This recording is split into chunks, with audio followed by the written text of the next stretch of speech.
like you've kind of kicked that forward, that you are a little bit better at it now than maybe you were at the beginning of the season, certainly last year? Oh, yeah, definitely.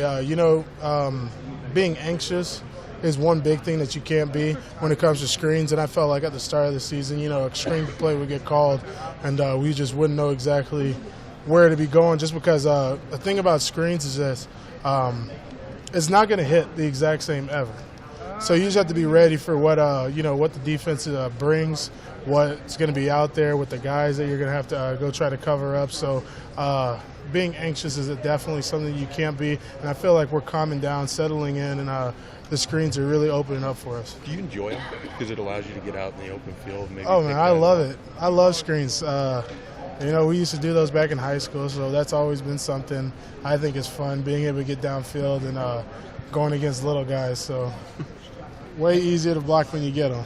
How aggressive is this Purdue defense from what you've seen? Oh, very aggressive. I would say that we've seen that, this is a Purdue that we haven't seen in a while.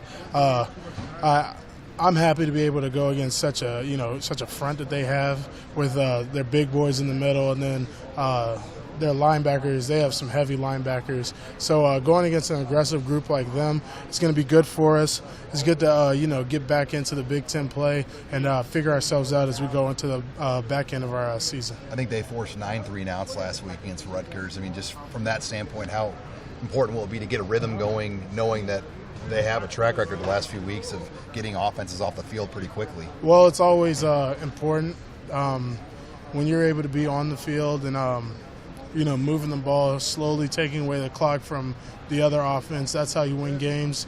Hopefully we'll be able to do what our game plan is, which, being on the field is always an offensive game plan. So if we're able to keep the ball in our hands, be able to do our runs and make our completions, I feel like we'll be in a good position to, at least for our defense, so they don't have to be out on the field the whole game.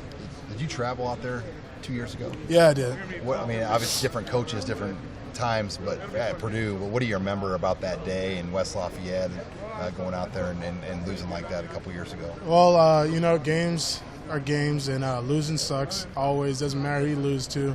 I don't know. I always I'm able to shrug off games when I lose, just because it's all about the ones that's next, and it's all about the wins for me at least.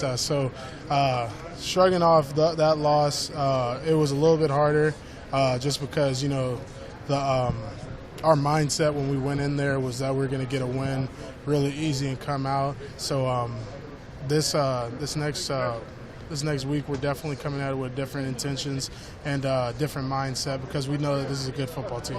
When you get Farniok back in the mix, Cole's healthier, Davis getting close, what kind of lift does that give you, or where does that benefit you to have 8 or 9 guys? Well, depth is definitely a really big thing when it comes to offensive line, when it comes to any position. So us being able to have good depth and have guys that we trust to be able to go in and be able to play the game, that's essential for us. So as soon as we're able to get everybody back, I just can't wait to see exactly what Cav does with it. If he's going to rotate our line, just because we've had so many guys now have experience out there. But when you're able to have your depth again, it's really important to you, and it allows you to just do that much more. How much does pure pride play down the stretch? You guys wanting to finish strong, like these games, the best you can play?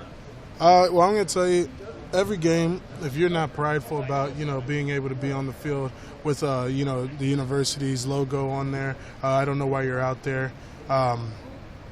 We could be 7-0. Or 3-4, and I'm going to have the same pride when I go out and play for my university, because I came here to be able to play with Nebraska on my helmet. So pride, if you don't have that, then I don't know what you're doing. Do you sense that that's something you need to communicate to guys who are new to playing, younger guys that maybe haven't played a lot of college football? Well, I don't think too much that's a college thing. I feel like that is a football thing.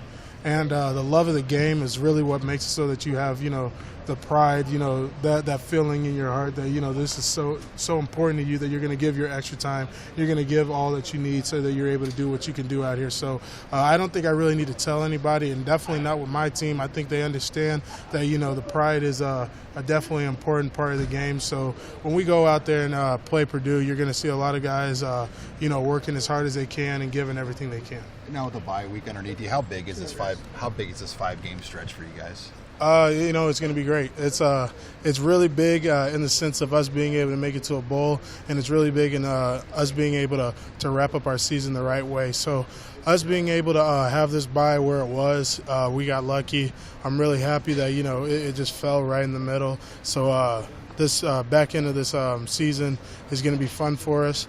We got good competition, and hopefully we'll be able to get on the street. Hey, as somebody who's been through a tough injury, do you sometimes say things to a guy like Trey, you know, when he's going through what he's about to go through? Oh, yeah. I always try to talk to our guys and tell them, you know, just make your play, make your goals, and allow yourself to understand that, you know, every day you can get better, and every day doesn't have to be a problem. And you're able to understand that if you can get better once, you know, one rehab or one treatment, it's just going to get you back that much closer. So hopefully everybody in Husker Nation is going to be praying for Trey and praying for the guys that are, you know, injured on our team, just to be able to allow them to do what they love. So I'm always praying for my boys, and I'm happy to always have them, you know, and I'm going to be in their ear if they need me.